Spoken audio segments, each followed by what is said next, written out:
Welcome to triple S சமையல். இன்றைக்கி முட்டை சாதம் எப்படி பண்ணுறதுன்னு பார்க்கலாம். செம்ம ஈஸி. ஒரு வெங்காயம் ஒரு தக்காளி 4 முட்டை எடுத்து வச்சுருக்கேன்.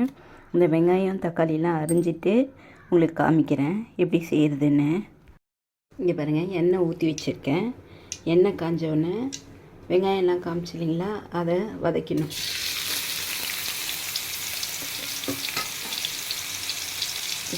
தக்காளி, அப்புறம் முட்டை, வெங்காயம் முதல்ல நல்லா வதங்கின உடனே தக்காளியும் போட்டு நல்லா வதங்கின உடனே இந்த முட்டை ப்ளீட் பண்ணி வச்சுருக்கேன் இல்லையா, இதை எடுத்து ஊற்றிடணும். அப்புறம் இதுக்கு என்னெல்லாம் தேவைப்படுங்க, ஒரு ஸ்பூன் சீரகத்தூள், 1 ஸ்பூன் கரம் மசாலா தூள், 1 ஸ்பூன் மிளகாத்தூள், இவ்வளோ உப்பு, தூள் உப்பு தான் போடணும். இந்த ஸ்பூன்லேயே 1 ஸ்பூன் தூள் உப்பு போடணும். இதெல்லாம் போட்டுட்டு உங்களுக்கு கிளறிட்டு காமிக்கிறேன் பாருங்கள். இங்கே பாருங்கள், வதங்கிச்சு. இப்போ இதில் முட்டை போட போகிறேன். பாருங்க, இதே நல்லா இப்படி இதை நல்லா ப்ளீட் பண்ணிவிட்டு ஊற்றணும்.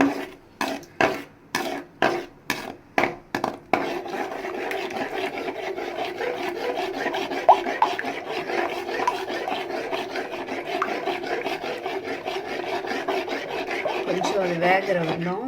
இதுக்கு தேவையான அளவு உப்பு இவ்வளோண்டு போட்டுட்டேன். மிளகுத்தூள்,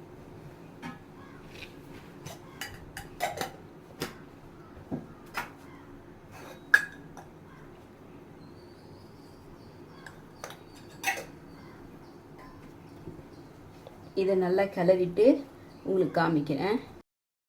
இங்கே பாருங்கள், ரெடி ஆயிடுச்சு. இதில் சாதம் போட்டு கிளறிடணும். நான் பாஸ்மதி ரைஸ்லாம் போடல, நார்மல் ரைஸ் தான் போட்டிருக்கேன். இதை போட்டு ஃபுல்லாக கிளறிடணும். இது முட்டை சாதம் மாதிரியே இருக்காது, இது ஒரு மாதிரி கரம் மசாலாலாம் போட்டதுனால டேஸ்டி யம்மியாக இருக்கும். நல்லா கிளறிடுங்க. பாருங்க, நிறைய சாதம் போட்டு கிளறிடணும். இந்த டிஷ் உங்களுக்கு பிடிச்சிருந்தா லைக் பண்ணுங்கள், ஷேர் பண்ணுங்கள், சப்ஸ்கிரைப் பண்ணுங்கள், பெல் பட்டனை டிங்குன்னு வச்சுடுங்க. Thank you very much. நிறைய பேர் பார்க்குறீங்க, சப்ஸ்கிரைப் பண்ணாமல் பார்க்குறீங்க. ப்ளீஸ் சப்ஸ்கிரைப் பண்ணுங்கள். வேற ஒரு டிஷ்ஷோட பார்க்கலாம். பாய்.